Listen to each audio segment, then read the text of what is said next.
Hello, আসসালামু আলাইকুম guys. আজকে প্রচণ্ড শীত পড়ছে,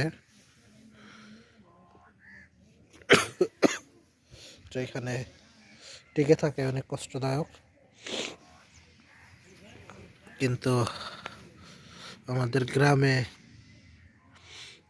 শীত থেকে বাঁচার জন্য একটা টেকনিক ব্যবহার করে। টেকনিকটা হচ্ছে একটা মাটির যে কোনো শক্ত পাত্রে নিচে কিছু আগুন নেয় প্রথমে। যেমন আমাদের গ্রামের ভাষায় বলে গোশি। গোশিতে প্রথমে রান্না করে, ওই গোশির আগুনটা নিচে দেয়, এই মাটির পাত্রের নিচে রাখার পর আপনার উপরে আর কিছু শুকনা গোশি আর কাঠ দেয়া, তারপরে নিচের আগুনটা এবং কি উপরের যে শুকনা কাঠগুলো দেওয়া হয়েছে এটার মধ্যে আগুন জ্বালানোর চেষ্টা করে। এখন ধোঁয়া হচ্ছে, এই জন্য ঘরের বাহিরে বা রুমের বাহিরে রাখছে।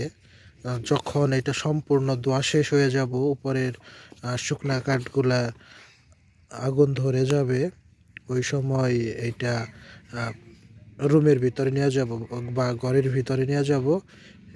এটা দেয়, তারপর এটা ঘরের ভিতরে নিয়ে যাওয়ার পরে আপনার শীত থেকে বাঁচার জন্য এখান থেকে তাপ নিবে। তাপ নিলে শরীরটা গরম হবে, তাকে শীতে ধরবে না। এই টেকনিকটা আপনারা ব্যবহার করতে পারেন।